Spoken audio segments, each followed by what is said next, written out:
తమ కోడలిని మనవడిని ఎవరో చంపినట్లు పొద్దున్నే ఫోన్ వచ్చిందని అసలేం జరిగిందో తమకు తెలియదంటున్నారు హనుమంతరావు పేరెంట్స్. మరిన్ని వివరాలు మా ప్రతినిధి వెంకట్రావు అందిస్తారు. వాళ్ళిద్దరు కూడా దారుణ హత్యకు గురి కావడం స్థానికంగా గ్రామస్తులందరినీ కూడా కలిసివేస్తున్న విషయం. వీరందరూ కూడా తీవ్రంగా దీనికి సంబంధించి అయితే పూర్తిగా విషాద ఛాయల్లో గ్రామం మొత్తం అలముకొని ఉంది. అయితే దీనికి సంబంధించి మనతో మాట్లాడటానికి స్థానికంగా ఆయన బంధువులు, అదేవిధంగా హనుమంతరావు స్నేహితులు కూడా మనతో పాటు ఉన్నారు. మీరు చెప్పండి, మీకు ఈ సంఘటనకు సంబంధించి సమాచారం మీకు ఎప్పుడు తెలిసింది? ఈరోజు ఉదయం 6:30-7 ఆ టైంన హనుమంతరావు వాళ్ళ మదర్కి ఫోన్ చేశారండి. ఫోన్ చేసి, అమ్మ ఇట్లా నేను ఆఫీస్ నుంచి వచ్చేటప్పటికి ఇట్లా జరుగున్నది, ఇట్లా అమ్మాయిని అబ్బాయిని ఇద్దరిని మెడకోసి పడేసి ఉన్నారు, ఇద్దరు చనిపోయి ఉన్నారు అని చెప్పి ఫోన్ చేశారు. ఆ మాట వినగానే ఇక్కడ వాళ్ళ మదర్ కూడా పడిపోయిందండి. ఇంకా వాళ్ళ నాన్న తర్వాత వాళ్ళ బావ వాళ్ళ అల్లుడిని తీసుకుని మళ్ళీ ఫోన్ చేశారు, ఇక్కడికి అమెరికా ఫోన్ చేశారు. వాళ్ళ అల్లుడు కూడా ఇక్కడే వ్యవసాయం చేస్తూ ఉంటారు.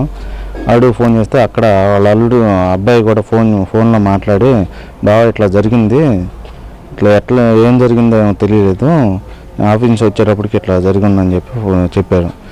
ఆ తర్వాత మళ్ళీ ఎవరికాళ్ళు పొద్దున్నే నిద్రలేకుండానే న్యూస్ ఇట్లా తెలిసేటప్పటికి అందరూ దిగ్భ్రాంతికి గురయ్యారు. తర్వాత మనకి ఇంకా అబ్బాయితోటి ఫోన్ కాంటాక్ట్స్ ఇదైపోయినాయి. ఇంకా తర్వాత ఇక్కడ మనకు తెలిసిన మన పక్క ఊర్లోనే తానా అధ్యక్షులు ఉన్నారండి. ఆ అబ్బాయితోటి మాట్లాడారు ఇక్కడ వాళ్ళు. మాట్లాడగానే వాళ్ళు వెంబటే తక్షణ చర్యలు తీసుకుంటాము అని చెప్పారు. ఏదన్నా కానీ ఖండించదగ్గ విషయం అనేది. అమెరికాలో జాతీయ అహంకార దాడులు బాగా తీవ్రంగా జరుగుతున్నాయి. అందులో మన తెలుగువారికి గురించి ఎక్కువగా జరుగుతున్నాయి. దీన్ని అమెరికా ప్రభుత్వం కానీ మన ఇండియన్ గవర్నమెంట్ కానీ చర్యలు తీసుకొని, ఇక్కడ ఈరోజు ఇది జరిగింది, రోజుకు ఒకటి జరుగుతూ ఉన్నది. దీన్ని ఖండించకపోతే అక్కడ అమెరికాలో ఉండేవాళ్ళకి కానీ, లేకపోతే ఇక్కడ వాళ్ళ తల్లిదండ్రులు ఉండేవాళ్ళకి కానీ ఏ పూటకి ఆ పూట ప్రాణభయంతోనే ఉండాల్సి వస్తుంది. కానీ మనశ్శాంతిగా ఎప్పుడు నిద్రపోయిన క్షణాలు లేకుండా ఉంటున్నాయి. ఇది మా ఊళ్ళో జరిగిన ఈ సంఘటన ఇంకెక్కడ జరగకూడదని కోరుకుంటున్నాను. అంటే మీతోటి గ్రామంలో కలిసిమెలిసి తిరుగున్న హనుమంతరావు మీతోటి గ్రామంలో ఎలా ఉండేవాడు? అయితే ఆయనకి అక్కడ ఏమన్నా గొడవలోనే ఆయన ఇంతకుముందు మీతోటి ఏమైనా చెప్పడం జరిగిందా? అలాంటిది ఏం లేదండి. లాస్ట్ ఇయర్ వినాయక చవితి కూడా ఆయన ఇక్కడికి వచ్చారు. మా అందరితో బాగానే మాట్లాడారు, మంచి చెడు కనుక్కున్నారు, అంతా బాగానే హ్యాపీగా ఉన్నారు. ఆయన కూడా గొడవలకు పోయే మనిషి ఎట్లయితే కాదండి. అటువంటి అవకాశం ఏం లేదండి. మేము అనుకోవటం అయితే ఏదైనా ఇంట్లో జరిగింది కాబట్టి దుండగాలు చేసిన చర్యగా భావిస్తా ఉన్నాం. దాన్ని బట్టి చూడాలండి, ప్రాపర్ ఇన్వెస్టిగేషన్ వచ్చిన దాన్ని బట్టి చూడాలండి. అంటే ఆయన భార్య కొడుకు చనిపోయారని చెప్పారా? ఇంట్లో ఏమన్నా విలువైన వస్తువులు ఏమైనా తీసుకెళ్లారని? ఏం లేదండి. ఉదయం 6:30 ఆ విషయం పూర్తిగా తెలియదు.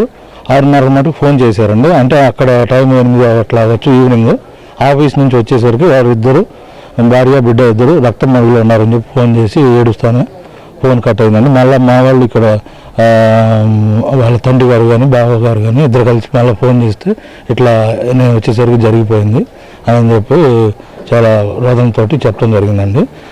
వాళ్ళ అమ్మగారు కూడా ఈ వార్త తెలిసిన వెంటనే కూలిపోయి పడిపోయినారు. దాన్ని బట్టి తర్వాత ఇన్ఫర్మేషన్ అయితే పూర్తిగా తెలియదండి.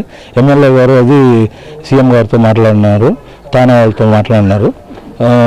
దాన్ని బట్టి ఎమ్మెల్యే గారు కూడా సమాచారం కోసం చూస్తున్నామండి అందరం. అంటే ఇక్కడ నుంచి ఎవరైనా వెళ్ళారా? ఇక్కడ నుంచి ఎవరు వెళ్ళలేదండి. ఇక్కడ నుంచి అయితే ఎవరు వెళ్ళలేదు. సో పూర్తి సమాచారం అయితే ఇంకా తెలియాల్సి ఉందండి.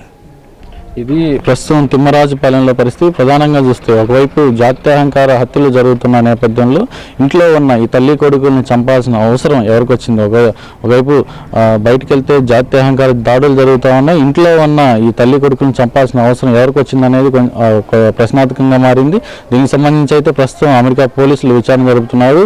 ప్రస్తుతం హనుమంతరావుని పోలీసులు విచారణ జరుపుతూ ఉన్నారు. ఎలా జరిగింది ఏందనే అంశం మొత్తం కూడా ఆరా తీస్తున్నారు. అయితే ప్రకాశం జిల్లా తిమ్మరాజుపాలెంలో హనుమంతరావు స్వగ్రామం. ఇక్కడ అందరితో కలిసిమెలిసి తిరిగే హనుమంతరావుకి ఇటువంటి ఘటన జరగడం అనేది గ్రామంలో ఎవరు కూడా జీర్ణించుకోలేని విషయంగా చెప్తా ఉన్నారు. ప్రతి పండగకి వచ్చి అందరితో కలిసిమెలిసి తిరిగే హనుమంతరావుకి ఇటువంటి ఇబ్బందులకు గురవటం, ఇటువంటి సమస్యకు గురవటం అనేది కూడా ఎవరు కూడా జీర్ణించుకోలేని విషయంగా తెలుస్తూ ఉంది. ఆయన తల్లిదండ్రులు, అటు శశికళ తల్లిదండ్రులు కూడా ఎవరు కూడా బయట కనీసం ఎలా ఉన్నారు మా పిల్లలు అనే విషయాన్ని కూడా కనీసం అడగలేని పరిస్థితి పరిస్థితుల్లో అంటే కోమా స్థాయిలో వీళ్ళంతా కూడా స్రోత పడిపోయిన పరిస్థితి కనపడుతూ ఉంది.